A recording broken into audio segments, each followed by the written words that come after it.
Hello and welcome to F1 Daily, your daily-ish dose of Formula One right here on the F1 Word. And that's where I'm going to start. Massive apologies, everybody, for not being able to go live yesterday or on Monday. Was not well, just about there now. So hopefully all will go absolutely swimmingly tonight and we'll get back to normal business as soon as possible. Great to have you all watching tonight. Got a few bits to get through. Looks like chat are already up for a bit of a feisty conversation this evening. Could get interesting. We're going to be talking Lance Stroll and the claims from the Canadian that he deserves more credit for his talent rather than just the money side of things. We're also going to be talking, about Charles Leclerc and what has been dubbed as a bit of a secret Ferrari test, although not that secret because it's out now. Jonty's got something he wants to talk about on Aston Martin. We're also going to talk more silly season rumours. We talk about Alonso and, brace yourself ST, Artem Markelov. So we are going to get onto that in just a moment. Should we start by saying a very good evening and a hello and all of that to Jonty? Jonty, I'm alive. How are you? Hello. You are alive. At last.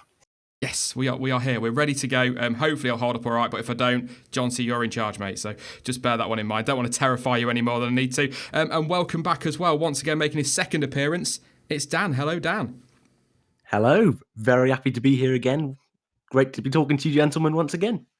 Yeah, awesome to have you here, mate. It's always good. I hope you're ready for this one because I've just been looking at chat and they look like they are more than ready to have their say on this one. It's going to be interesting. We're going to start with that on Mr. Lance Stroll, though. Mr. Popular, I suppose, at the moment, or unpopular is probably the better way to put it. He's come out and said that he is deserving of replacing Esteban Ocon at Force India, but states that he understands a Frenchman losing his seat is unfair. And can't wait. I just can't wait to get to chat on this or to you guys. If you missed it on Saturday, Esteban Ocon, he was caught talking to Sebastian Vettel after qualifying, I think it was. And that was picked up by TV cameras, and Ocon basically confirmed that Stroll would be moving to the team and that he believes Sergio Perez would likely fill the other seat. But Lance, whose father, of course, led a consortium to buy Force India, says that whilst he gets the harsh reality of Formula One, he insists that his driving ability and not just his money should be taken into account. I'll get these quotes out of the way first, Jonty and Dan, then we'll come on to your opinions on it. But Lance said, "I'm not arguing that point, but my results and what I've done in the past should have been acknowledged a little bit more. It's very harsh.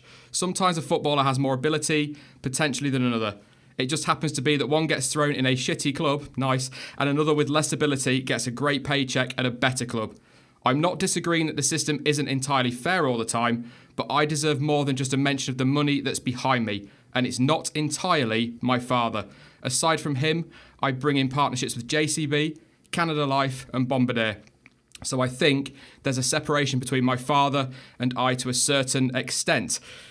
Now, Stroll did add that he is fully aware of his imminent move to Force India and that it will not go down well with many, and understands how the situation looks from Ocon's perspective. He added to that earlier quote, "Potentially my father buying this team can make it a much better team, much more competitive. It's not, in my eyes, a big negative. From Esteban's point of view, it's triggered towards me because my father's involved in Force India. Drivers from certain backgrounds will have their view on how things should be. Drivers with financial backing will think otherwise. If he takes me to Force India, that's his choice. And I understand that for Esteban, that might not be great or fair. But I think that I deserve to be recognised more for the results I've achieved. I wanted to get that off my chest." Jonty, I'll come to you first, mate. Anything you want to get off your chest on that one? In some ways, I can't believe I'm going to say this, but I kind of defend him a little bit. Certainly his results in the past, he was very, very good through the junior formulas, especially Formula 3. It's just Formula 1, his results have kind of been lucky. I think he himself is putting too much into that podium when he really should be bigging up the qualifying. Although he hasn't had enough points to really make the claim that his results need to be looked at in Formula 1. Well, you say his past results. I wrote them down the other week, didn't I, when we were discussing him then, and I'm just going to go through them again. His full career stats, including his time in Formula 1, is 144 races, 33 of those in F1, 14 wins, 26 poles, 52 podiums, one of those, of course, in F1 last year. 25 fastest laps, 2,066 points, 44 of those have come in F1. He won the Italian F4 Championship in 2014, the Toyota Racing Series Championship in 2015, and became Euro F3 champion in 2016. So it's fair to say, Dan, that prior to F1, it's not like he had no talent whatsoever, is it? No, yeah, that's definitely fair to say. I think, especially coming from myself, I've always blown a bit hot and cold with Stroll, and saying he deserves more credit. It's a very difficult one. You've put us both in a very difficult position here, Sean. Me and Jonty. I mean, the chat is going to love this one tonight, isn't it? But I mean, some days I look at him and I think he's great. Others, I'm thinking not so much. But I think for me, especially in Formula One, who have we really had to compare him to? The only two drivers we've had is an aging Felipe Massa. I think it's fair to say he was past his best at that point. And a rookie Sergei Sorokin. I'm not really too sure if we can compare him all that much, or at least I think it's very difficult. But you're right, yeah. In his early Formula days, he wasn't too bad. So definitely on that side of things, I'd say he wasn't too bad. I mean, I have to say, just adding on to what Dan said there, John, or taking what Dan said on board, his teammates, like an aging Felipe Massa, maybe not a great yardstick, but a lot of experience, so you could use that and somebody to learn from, although he says that he didn't. I'm sure he picked something up, but says they didn't learn. But this season, Sergei Sorokin is a rookie, but he's pretty much matching him. Not in terms of points, but I think Sorokin is beating him in qualifying from what I understand, which is where obviously we really see the true pace of a driver. And he's not a million miles away on race pace either. So is Stroll as good as he seems to think he is? If somebody like Sorokin can come in, who also got slammed when he entered the sport, and pretty much match him straight away?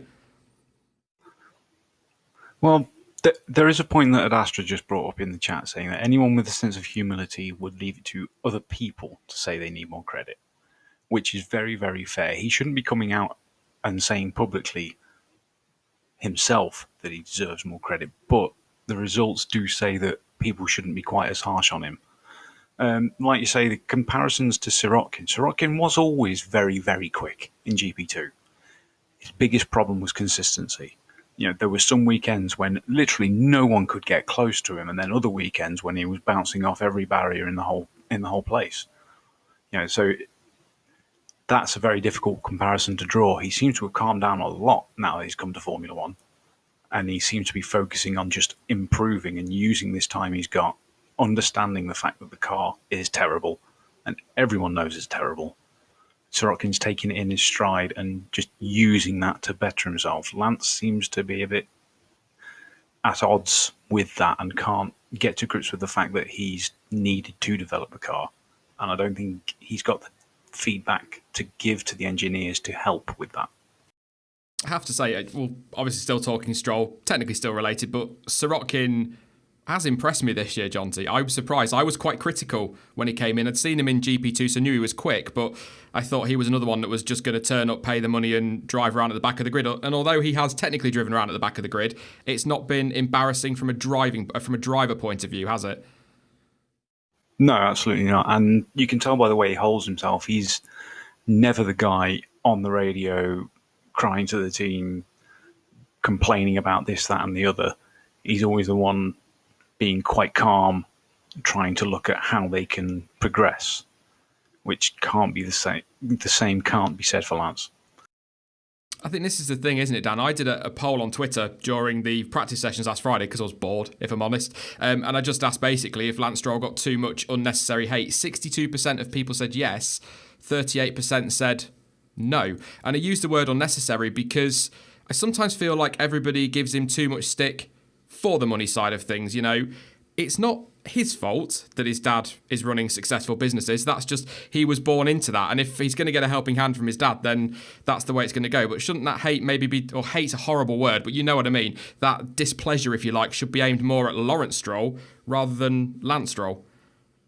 Yeah, I suppose. I mean, controversial statement number one coming out here, but it could be a tint of jealousy from some people, maybe, because it's not all on his own merit. But like you said earlier, his results in lower formulas, they do get him somewhere. He wasn't an awful driver. Just in relation to Sorokin, I did note it down earlier, he has outqualified Stroll 8-5. But no, going back to your point there, unnecessary hate. Yes, I did vote in that poll. I did put yes, but I'm on the fence, and I know that's not really why I'm here. I'm supposed to be very decisive, but I think it's so hard to tell because everyone's got so many different opinions on it. It is tough. I mean, I said unnecessary hate because I think the money thing he shouldn't be getting the stick for. Yeah, okay,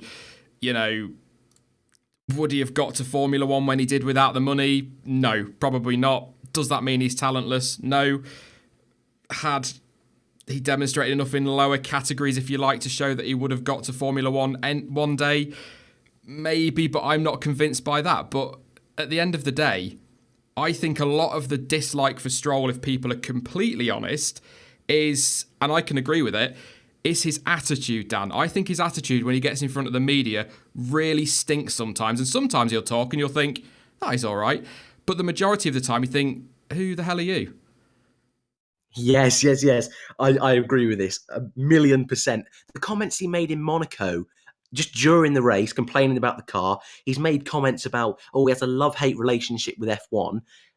That's how you put fans' backs up. I mean, Rule 101, you don't do that. You don't complain about being in Formula One, especially considering all the hate he has already. I mean, whoever is his PR manager, they need to be fired. He needs to get a new someone in there right away. He does say the wrong things a lot of the time, and I think that's where Sorokin's gone right. He's just kept quiet. He's stayed out of all the politics, despite at the beginning of the year coming in, didn't have as much hate as Stroll when he came in, but there was still a lot about. And I know I was on the Verline hype train, so I was definitely against Sorokin going to Williams. But like I say, Sorokin has just kept quiet, got on with the job, said the right things. And that's why I think now at the halfway point of the season, or just a bit past that, I think a lot of people prefer Sorokin over Stroll. That's a big statement, I suppose. Do you want to add to that, Jonty? But do you think he gets too much unnecessary hate? Well, it's quite obvious that most of the hate comes because of the money. So you can say it's unnecessary because at the end of the day, that hate should be directed at the team for taking the person with the money as opposed to a more promising driver. That's a very good point. At the end of the day, when you think back to January, Dan said it there, people talking about Verline. Will Verline get the seat? Could Kvyat be in there? All these drivers that, possibly will fill that seat, and they go and get themselves another pay driver, if you like. And people didn't like that, did they, at the time? So that's a really good point. I'm here saying blame Lawrence, but actually, I think Williams have got to take the stick. But going back to what he's saying, I suppose, then, Jonty, kind of to summarise this a little bit, do you think he deserves more credit for what he's done in Formula One, or do you think he's just trying desperately to cling on to what he'd achieved in lower Formula rather than focusing on what he's still got to do in his F1 career? He's focusing a little bit too much on the lower Formula. But as far as Formula One goes, tinfoil hats, it could well be a case of getting out there in the media to try and justify when the step to Force India does come, to say, look, I really should be moving up. Yeah, see, the bit that got me was that he thinks he's deserving of replacing Esteban Ocon. It's quite odd and it surprises people. I'm not a big Stroll hater. I think his attitude stinks. He's an all right driver. He's nothing special. He's probably never going to be a world champion. But to turn around and say deserving of replacing Esteban Ocon is, we're not past the watershed. I know there isn't a watershed on YouTube, but it's bullshit, quite frankly, to be honest, Jonty. He's not.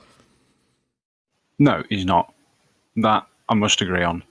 If you were to put them in equal cars, Ocon will win every time. What do you make of that, Dan? I mean, it's rubbish, isn't it? Ocon, is he going to be the next big thing? I think he's got a great chance of being a world champion one day if all the moves come at the right time. But he's got the risk of going, as you've already said, the same way as a Verline. So for Stroll to come out and say that he's effectively good enough to replace Ocon, that's nonsense, isn't it? Or maybe you disagree? I agree. Hate to be boring. I agree. It is utter nonsense. And you know what? Someone like Ocon, who, yes, he's a Mercedes young driver, so he gets a little bit of credit there. But it's not like a casual fan is raving about Esteban Ocon. So a driver like him, I feel, could argue, maybe I need a bit more credit. But Stroll, in my eyes, he's still unproven. I know he's had these 1.5 years in F1, but that one podium, fine. I think we'll all agree, a bit of a fluke. It was Massa at the time that was almost in the fight for the win. And if he hadn't have retired, Stroll wouldn't have been on that podium. So I think for me, Stroll needs definitely more of a presence on track and with his results. But no, the things he's saying about Ocon, I mean, it's nice that he's looking out for him and saying it's a shame that he might be pushed out of F1. That's nice, trying to butter everyone up. But no, Ocon is the far superior driver, and I think most 99% of the chat will agree with that. What I will say, to kind of end this point on Stroll, I'll take some points from the chat as well in a moment, get some of your guys' viewpoints, the ones that I can read, we'll definitely go for. But what I will say is we don't really know. You know, he's in that car, he's not been great. He was, I think, okay versus Massa last year. He is getting, in my opinion, shown up by Sirotkin. He could jump in that Force India between now and the end of the season and shock us all. And we won't know until he does that. And if he does, and I've said this so many times, Jonty said it on here, I'm sure Dan would say the same, I would love nothing more than for drivers I've criticised or that I don't rate to come out and prove me completely wrong. And if he does that, I will absolutely go back on what I've said. But as of right now, I don't think he should be in that Force India. Unfortunately, money talks at the end of the day, so there's not really a lot anybody can do. It's an inevitability. What I will say, though, Jonty, and I don't know if you agree, we may have said this the other week, I really wish they'd just bloody do it now because it's just rumbling on too much. I just want to know what's going on. Yeah, I'd have to agree with that. It is dragging out far too long. It's like trying to eke out that extra series from a good TV show that turns out to be rubbish. But I would agree, it would be great to see him get in that seat and suddenly be lightning quick and leaving whoever the other driver is for dust. You know, we've seen many times in the past where drivers had something to overcome. I was hypercritical of Grosjean back when he had the incident in 2012 and got the race ban. Look at the driver that came back. Completely changed. It was fantastic to see. We saw the possibility of it with Kvyat. He didn't make the most of it, which was a shame. So we do like to see these stories when a driver really turns something around and surprises everyone. Will this be the next one?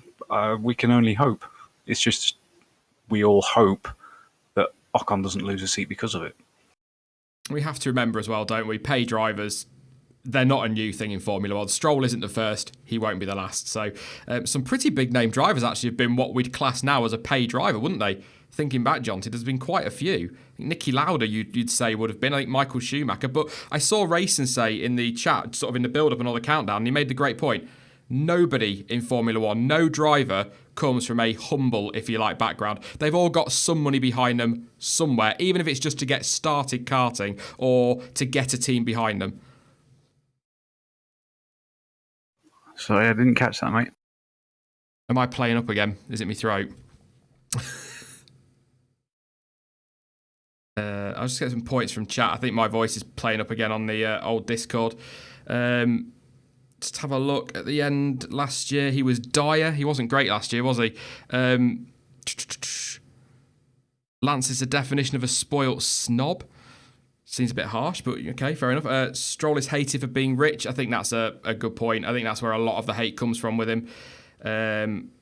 I like Sirotkin a lot, not necessarily on the driver's side, but as a person, he does seem like a really nice guy. Actually, yes, Sergei Sirotkin. I don't know if you two, he just seems pretty like a decent, down-to-earth guy for a racing driver. He does seem fairly relaxed. You know, he's got a really good background in engineering. He actually got a degree in engineering, as far as I understand. So that could be something very positive for the team to keep. And no one seems to complain about him. I've not heard a bad word yet.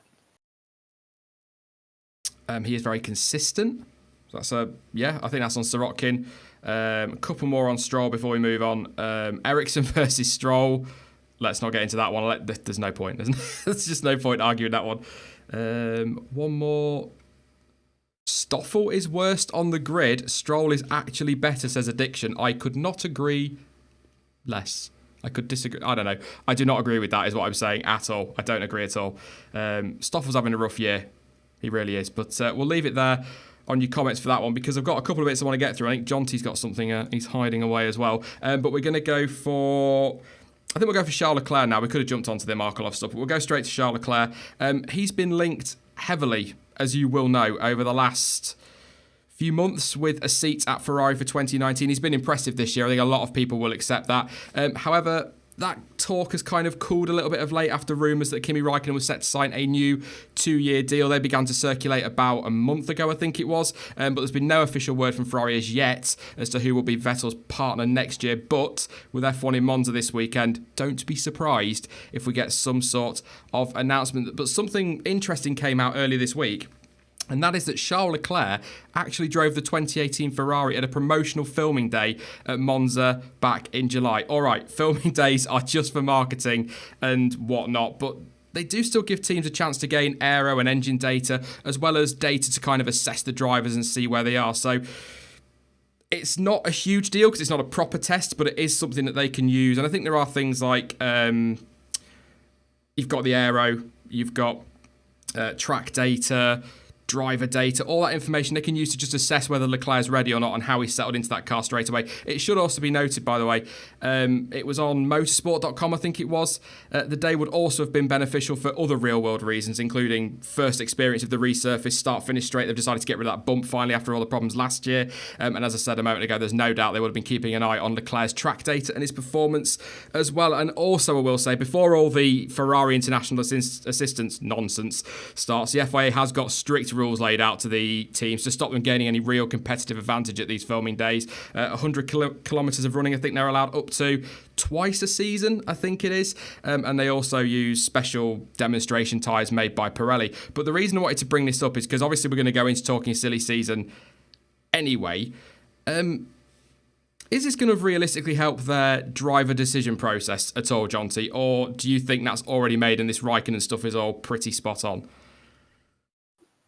You would have to assume it's all already made, to be quite honest. This, I don't even know why this was sort of kept under the table, to be honest, because it's nothing new whatsoever. There are rules in place up to 200 kilometres a year for all the purposes you mentioned, photography, public access, all that kind of business. So it's not strictly testing. They are going to learn something. They will learn something from everything. Even when they're wheeling the car out of the back of a lorry, they'll try and learn something.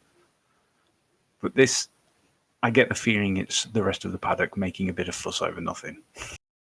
Yeah, that's kind of why I wanted to bring it up, to be honest, Dan, is that it is odd that they decided randomly to kind of bring this out or let it leak this week. I mean, it's not, as Jonty says, it's not a big surprise. It's nothing new whatsoever, is it? So kind of tinfoil hats on, why would they kind of hide this, if that makes sense?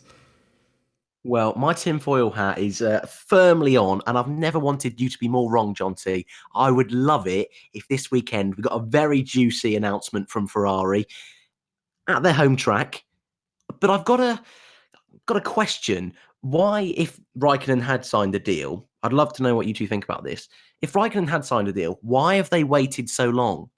Surely they'd want it just to be out there, the rumours to stop, and everyone to just move on. I think this is a little bit more of me just wanting there to be a switch. Not even that I want Raikkonen to go, because I love Kimi, but I think I'd love to see Charles in that Ferrari next year. I think a little bit more than I'd love to see Kimi. So I'm almost holding out that this weekend, out of nowhere, big bombshell, got a bit of a teaser trailer with Leclerc in the Ferrari. I'm over dramatising this. I can see it already. But it's a bit on the big screen, Leclerc signs for Ferrari, all the fans go crazy before the race. I don't know, something like that I'd love to see. I mean, probably unlikely, but I'd love to see that. And I think it'd definitely be the spiciness that is accustomed with Monza. And also, I'm pretty sure, Sean, you'll definitely correct me on this if I'm wrong, but this is where Schumi retired the first time, right? This is where he announced it. So yeah, he did. Raikkonen could do the same here, maybe. I don't know.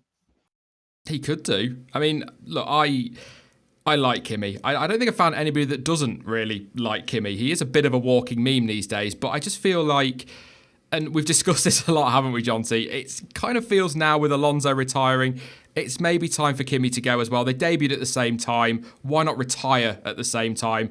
Perfect, all rounded off nicely, and give somebody else a chance. Because as much as I like Kimi, Jonty, he's there for the paycheck, isn't he? Yeah, absolutely. I mean, despite his being very good in qualifying and the race all year, he's really turned himself around from what it was last year.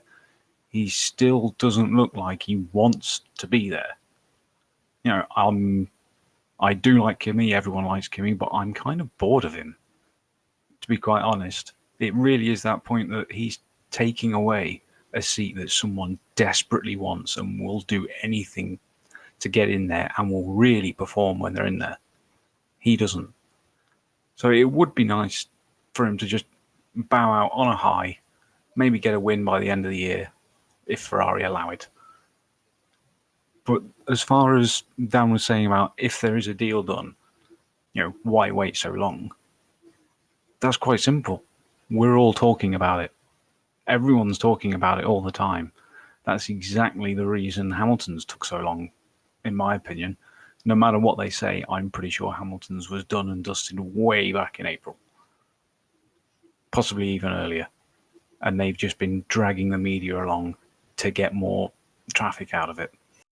Well, that's it. The more people talk about the team, the more people use your photos, your footage, the more your sponsors get airtime, don't they? So it all makes sense in that respect. I think the Lewis Hamilton one, I would put my neck on the line and say that was agreed, if not signed, back in January when they first said we were a few weeks away from it getting sorted. So, I don't want to sound like I hate Kimi, because I don't, but I just feel like it's time for him to go. And I worry a little bit about the way Formula One is at the moment. And all right, Charles a little bit younger than Ocon and a fair bit younger than some of the others that I'm going to could fall into this bracket, I suppose. But it's very quick in Formula One for the next big thing to come in and then the next big thing to follow a couple of years later, and then that first one gets forgotten. And if somebody like Kimi sticks around, which reportedly a 2-year deal, Jonty, which I do not believe for a second, 2 years is crazy for Raikkonen. But if he stays for 2 years, you could have your Norris, your Russell, your whoever you want to pick from F2 that comes in and beats what Charles Leclerc has done, and suddenly Leclerc's not as attractive an option, if that makes sense. And I don't think it will happen with Leclerc, but there's always that fear with only 20 seats on the grid.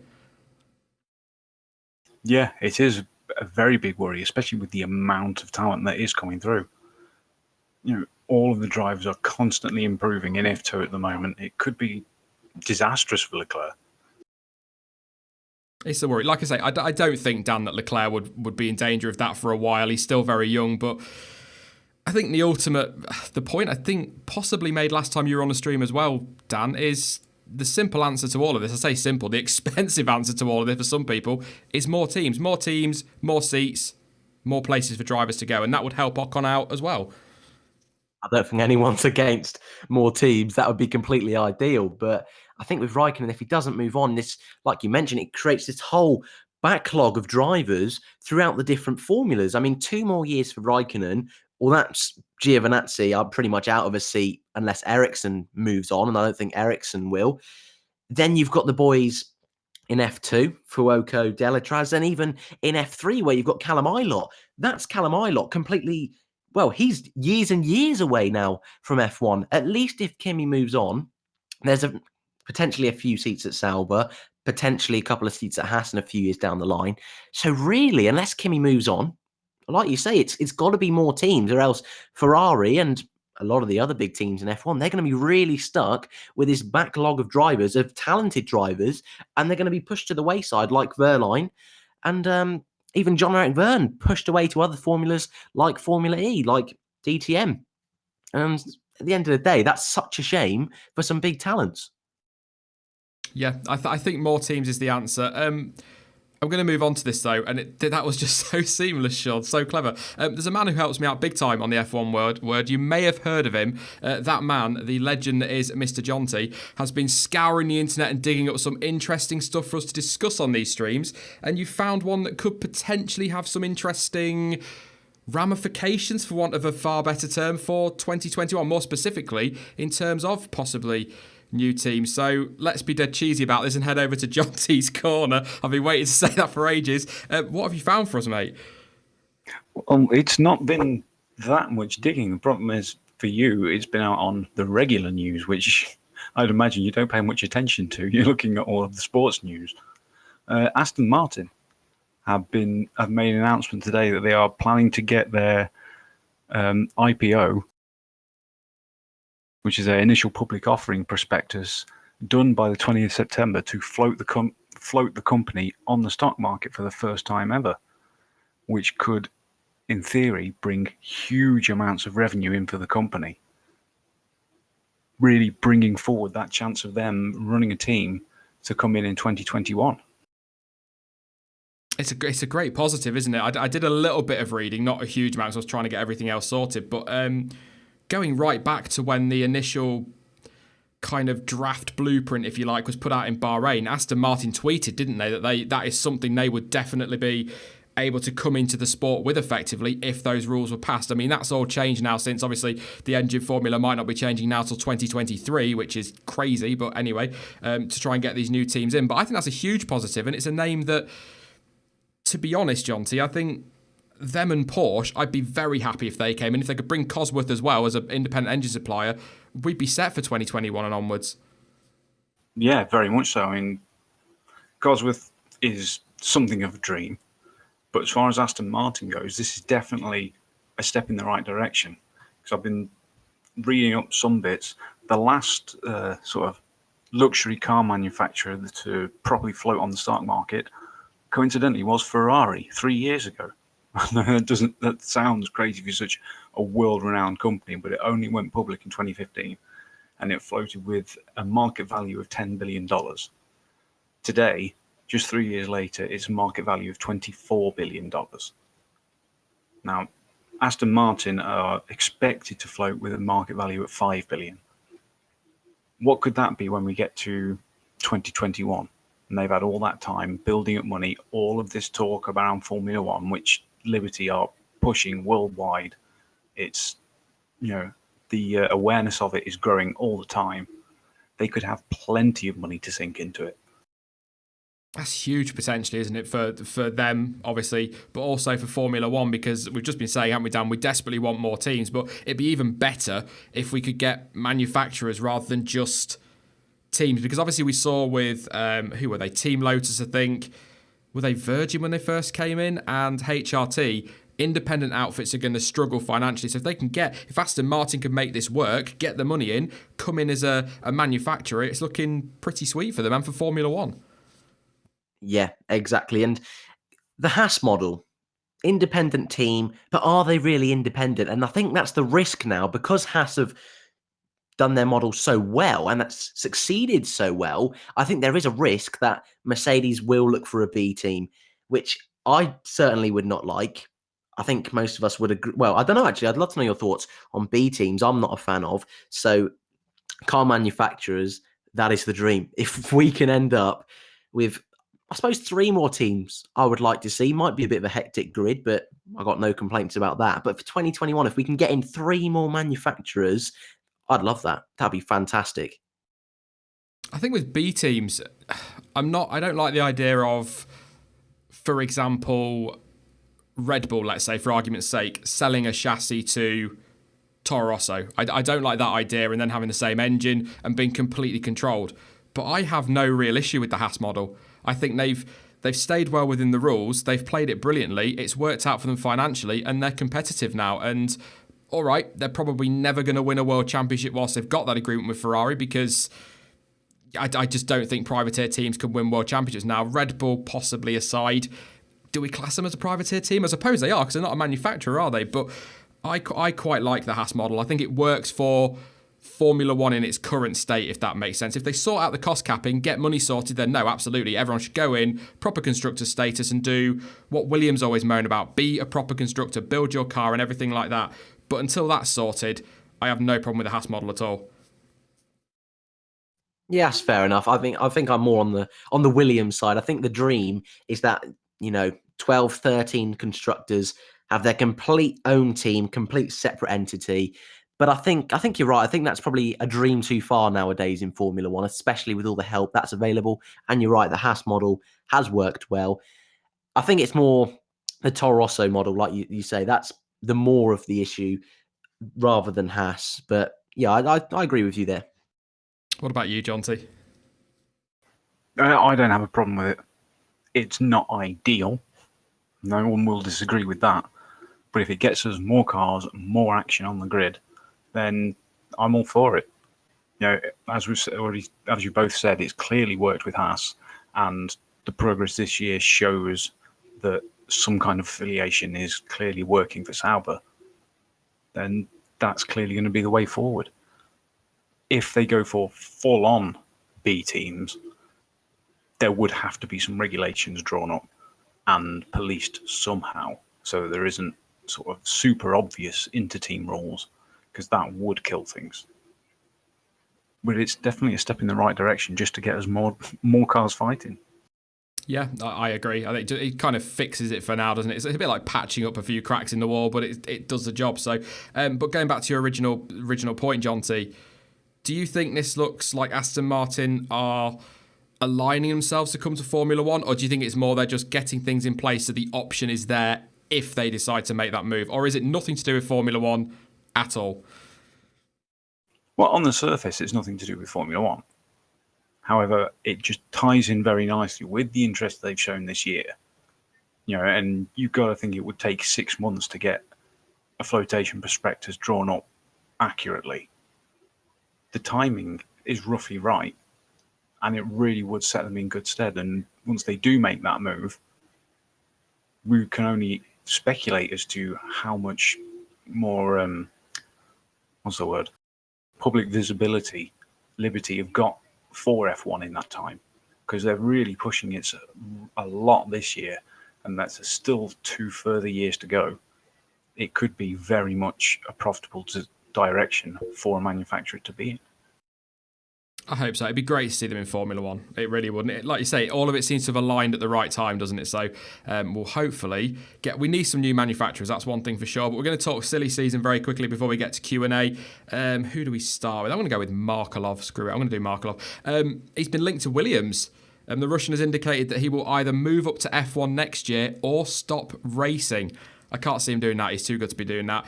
The thing is, though, from a Williams point of view, he's got financial backing, and he's one of those few drivers that we talk about at the moment that does have a super license. So a move to Williams on the face of it doesn't seem to be a problem. However, there could be one complication, and that is, of course, that Williams already have Sergei Sorokin and SMP Racing on board, and it is believed that the 2 Russian drivers and their support packages may not be compatible. So that's an interesting one, obviously, from the marketing side of things. I might dig a bit more on that after this and have a little read, because that's intrigued me a little bit. But he said, I'm going to read you his quotes very quickly. He said, I think that news... I will try that again. I think that news you will know more in the end of the year, because we still don't know... This is an odd quote. Still don't know yet 100%, but hopefully we'll get some possibilities to drive an F1 car next year. He was then asked if Williams would be an interesting possibility. He said, yeah, hopefully they will look at me and try to put me in a car and give me this opportunity. So we'll see. And then Markelov also insisted that he wouldn't stay on for another season in F2. Doesn't really surprise me. He says he's done too much there already. And regarding an alternative, should he not land an F1 role, he said, maybe finishing, why not? Finishing or Formula One. So a nice word for the writing, finish or Formula One. I think he might be trolling us a little bit with that last bit. But Dan, Artem Markelov, we've talked about him so much. He's a driver. If I were to pick anybody that I think is ready for Formula One right now from Formula 2, he'd be right at the top of that list. Oh, I'm not too sure if he's at the top for me. I mean, I'm fine with it. I don't think I'm as hyped as you two are around Markelov. I think he's a solid driver, and this year some of his drives have been incredible. I don't know. I just think if I was Williams, I'd be looking at someone who already has some F1 experience. I mean, Sorokin's only been here 6 months. Do I want another rookie coming in? Maybe as a short-term fix. It's ideal just for the rest of the season. But I think I'd be looking at other drivers who haven't got a seat once this whole silly season has done the big shuffle, and seeing what drivers are left. If I were Williams, I wouldn't be trying to patch this up before they can see all the players on the table. Though, that being said, the time span is going to be very, very short. So obviously they need to get a few drivers lined up. But I don't think Markelov would be at the top of my list. Again, I hate saying it. My God, I keep mentioning him all the time on this. But Pascal Wehrlein, I would probably rather have in that car. I'm not too sure if Ollie Rowland's got enough super license points. But because he's with Williams at the moment, I'm pretty sure. I'd rather have him in the car. But again, I don't know if that's just me being daft and just saying that for saying its sake. But I don't know. I'm fine with the Markelov move, but I don't think I'm as hyped as you two. We are big Markelov fans, aren't we, John T? Yeah, absolutely. Although straight away, he absolutely would not be at the top of my list. Probably wouldn't be top 3. But he'd be the first person I'd choose because he will bring excitement. He will bring action. You got the Senna quote of going for a gap if it still exists, and we've got Maldonado who goes for a gap if it doesn't exist. Markelov just makes a gap. He really does.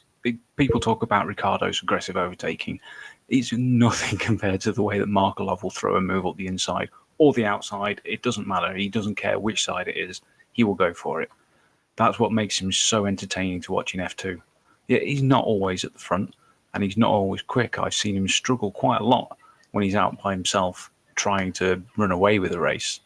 But when he's coming through the pack or fighting in the midfield, I've struggled to think of many that are as good to watch, and that's why I would pick him. Just to clarify what I said, he'd be near the top of my list. I tend to agree. Kind of personally, I would take him over some others.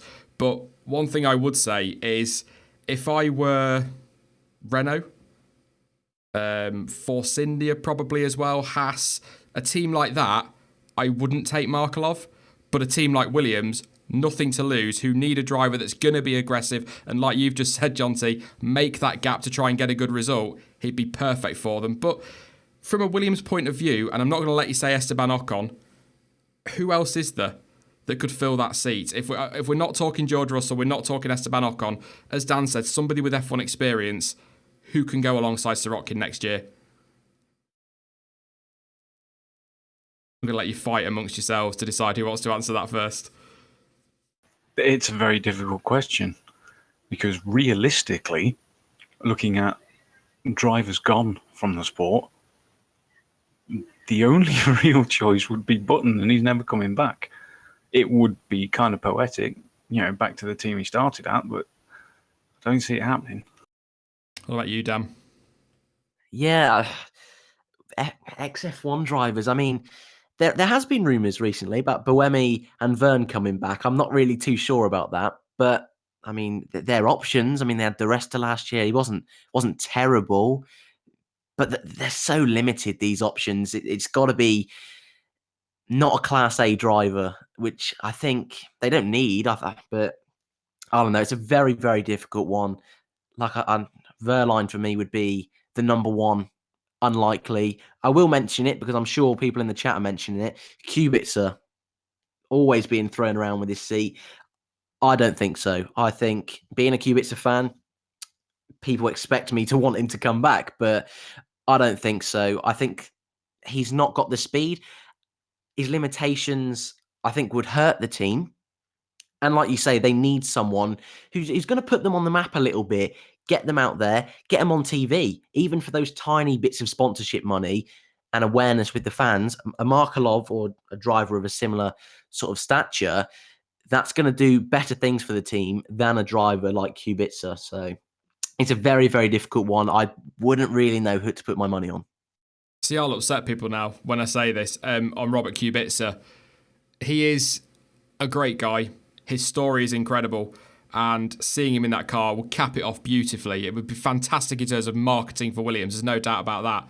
The thing is, though, whether people accept this or not, he's not driven an F1 car in anger for 8 years. That is a long time in Formula One to not be driving. Yes, he's done testing. Yes, he's been part of the Williams setup. But, let's say Stroll goes. It doesn't look like he's going for Monza, but let's say he makes a move to Force India for Singapore. That would mean Kubica's first race back in F1 for 8 years is Singapore, one of the hardest races on the calendar. That is just... I can't see it, Jonty, as much as I really want to, because he's such a nice guy and it's a great story, but I just can't see it. No, I can't. As much as everyone agrees it would be an incredible fairy tale story, it's just not going to happen. I really, really can't see it. It's too much of a risk for Williams. Even the state Williams is in, it's just too much of a risk. Yeah, it's a shame because it would be a great story, but we're going to leave it there on Markelov. I'm going to come to you guys in chat for questions in just a moment, so think of some good ones. We can get 15-20 minutes of Q&A if we can, but there is one more thing I wanted to talk about. It's a very short one. I've tweeted about it today. Jonty, Alonso apparently rejected Renault, so that's Red Bull and Renault he's rejected, even though he wants to compete at the front end of the field. Weirdly, I believe him on this one, not on the Red Bull thing, but your thoughts on that? I just want him to go now.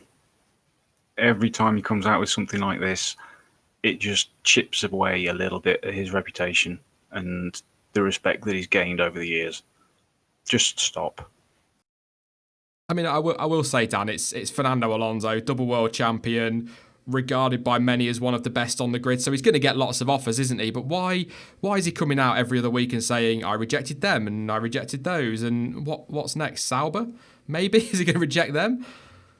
Yeah, it's pretty pointless, isn't it? I agree with Jonty. I mean, obviously, he's got tremendous amount of respect from all of us, but it's little things like this that he's done throughout his career, and you'd think he'd learn by now. But why say these things? There's no need to say it.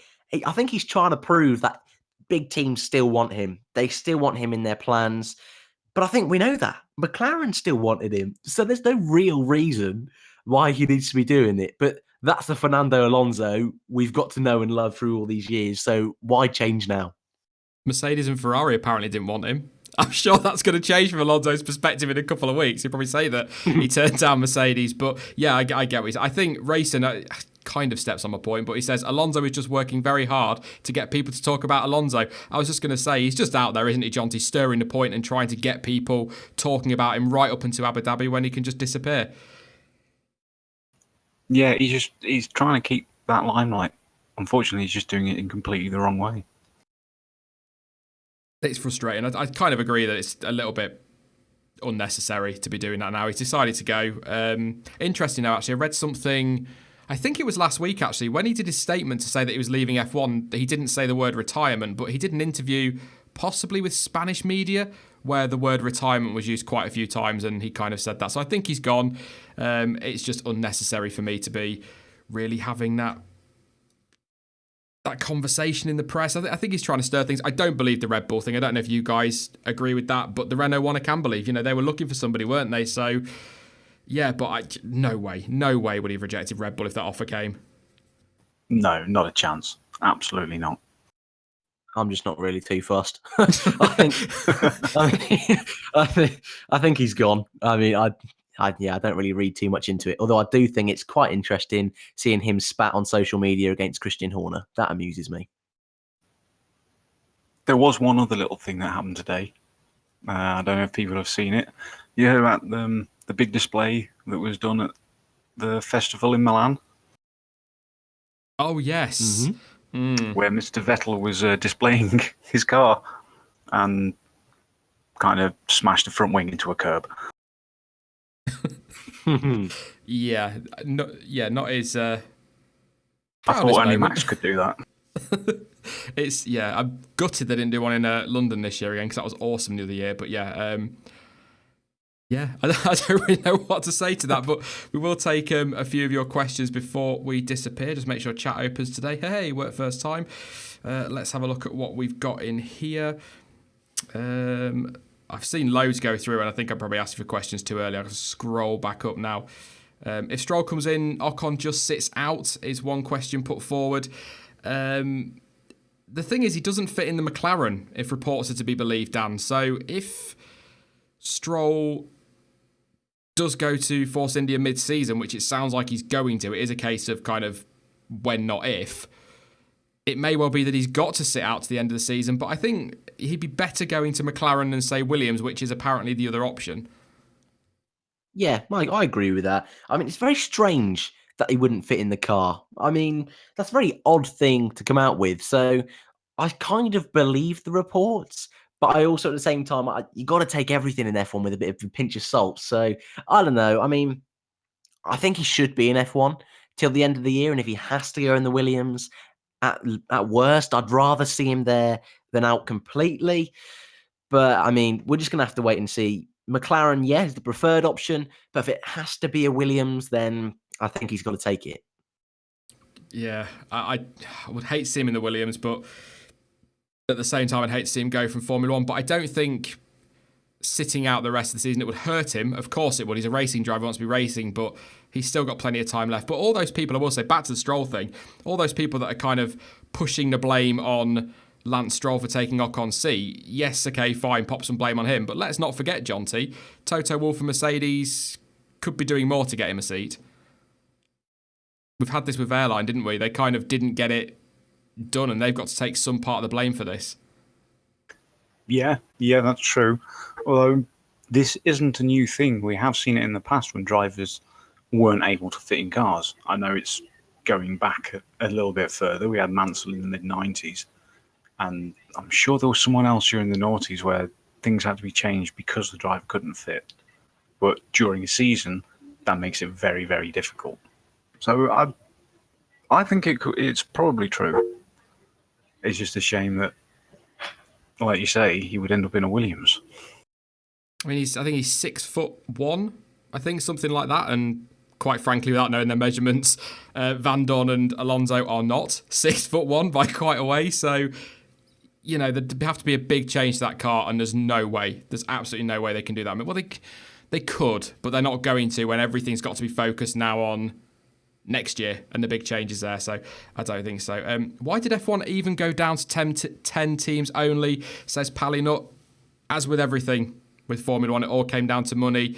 HRT were first to fold, weren't they, Jonty, as I remember? And then I think it was Caterham, and then eventually Manor. Just the money wasn't there for them, and they were sold I can't remember the quote, but it was basically they were sold a false dream, weren't they, by Bernie? Yeah, very much so.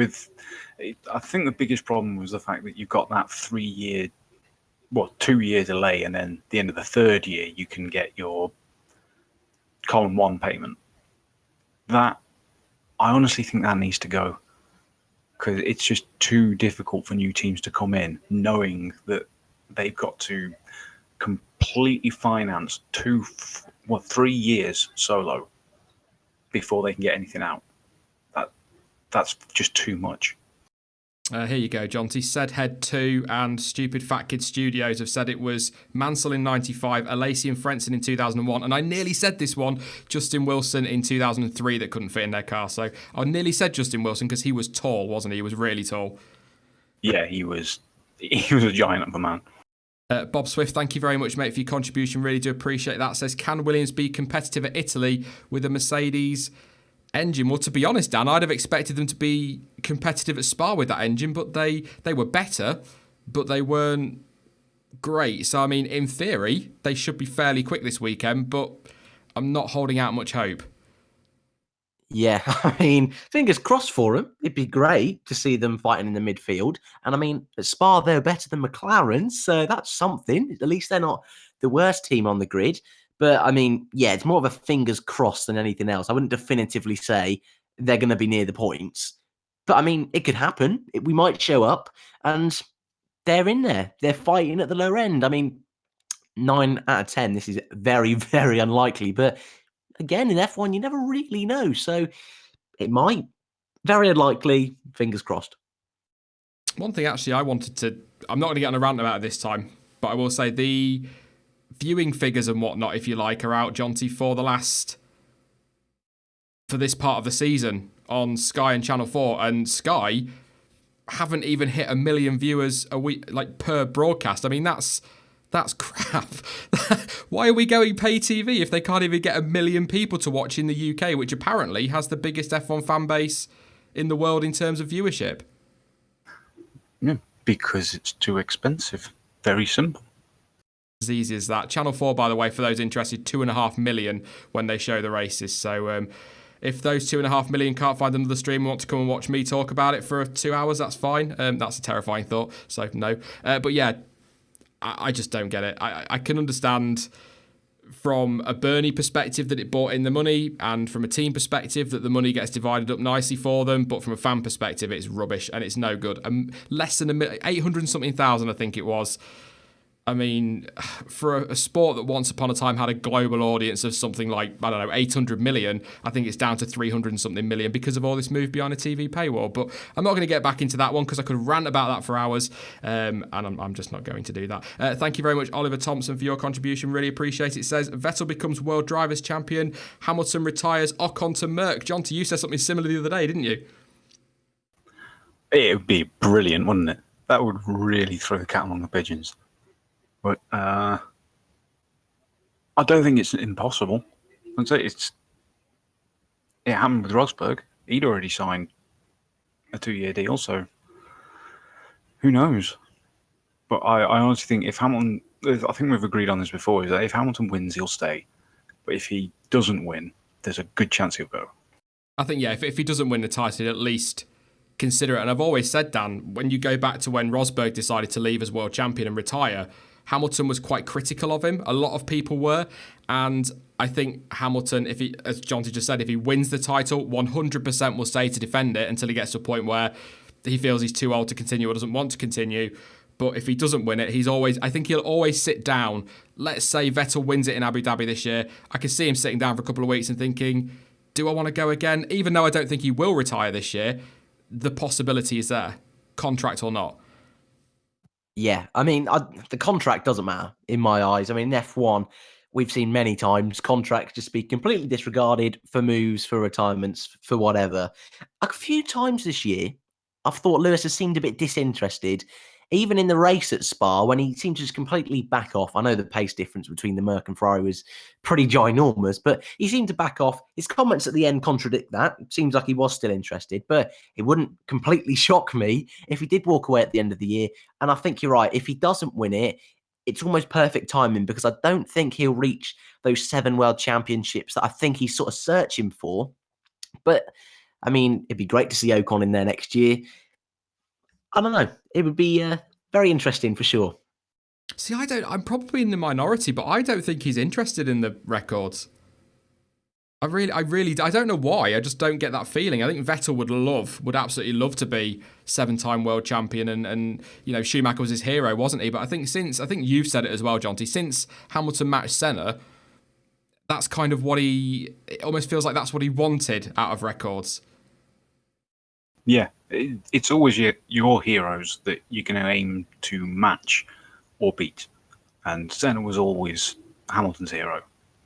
So the records are no longer a consideration. Yeah, it'll be interesting to see. I mean, it's going to be a fascinating end to this season anyway in terms of the championship and what happens in terms of contracts. God knows. I mean, at the moment, the grid is as it was for Belgium. That could change. As far as all the stuff I've had from Williams today in my inbox has been Lance Stroll. So it looks like he's going to stay for Monza. So who knows what's going to happen in the driver market? We don't know what's going to happen in the World Championship. I'm thoroughly looking forward to the rest of this season, Jonty, I have to say. But then again, I was thoroughly looking forward to Spa. So there you go. Well, yeah, exactly. I mean, I think the rest of the season is going to be very interesting as far as the driver's title is concerned. The constructors may turn out to be a bit of a surprise. I still don't know which way it's going to go. What about you, Dan? Are you looking forward to the rest of this year? I mean, yeah. I mean, all F1 fans are, I think. But, I mean, you know what? I was looking forward to Spa. I think that everyone was. But the Ferrari dominance, I don't want to say it disappointed me, but I'd hate it for the rest of the year if Ferrari were just the number one. I've loved this year, the back and forth between Mercedes and Ferrari, and don't quite know which team is going to be at the top. Like I said, I'd hate it if for the rest of the year it was Ferrari. That's probably just me thinking that because we've got Spa. Next time out is Monza, and I think Ferrari will be the top boys again. But no, I am looking forward to it. Yeah, definitely. It's going to be good fun. I'm definitely looking forward to it. I've thoroughly enjoyed this stream as well. It's been nice to have people to talk to. Thank you very much, Jonty. We're going to leave it there, mate, for joining me. It's been an absolute pleasure as always, mate, and I'm sure we'll have plenty of more tinfoil hat stuff to discuss over the next few weeks. Oh, yeah, absolutely. And I will talk to you afterwards because someone asked a question that I spotted and it's worthy of a video. So I have to talk about it. Oh, okay. Thank you. Video ideas are always welcome. And thank you very much as well, Dan. It's been a pleasure as always, and hopefully we'll get you on again soon. It's nice talking to you about F1, mate. It really is. Cheers, man. It's great talking to you both as well. I've thoroughly enjoyed it once again and can't wait to be on again. Awesome, guys. I'll talk to you again in a bit. Thank you very much. That is it then. Thank you very much for we'll try that again. Thank you very much, Dan and Jonty, for everything there, and thank you to you guys for tuning in. Just a quick word before I go on what's coming up for the rest of this week. Tomorrow will be the Italian Grand Prix preview. I've tried to record that today and gave up and called it Belgium 3 times, but it is the Italian Grand Prix preview. That will be up tomorrow before 4 p.m. Now, F1 Daily for the rest of this week. What I'm going to do is I'm going to basically play it by ear, based on how the throat is going. If it's knackered by the end of the video tomorrow, then there won't be an F1 Daily. If it's fine, then there will be. But I will let you all know on Twitter, and I even used a community tab on YouTube for the first time the other day, so I might even do that. Hopefully all will be well, but I don't want to go and commit to something and then have to let you down. So just keep an eye on social media, and I'll let you know on that one. And of course, for the weekend, we've got the practice roundup on Friday evening, shortly after the session. There will also be the quali watch along, the quali report, the race watch along, and the race debrief all this weekend, as always, because we just love F1, don't we? So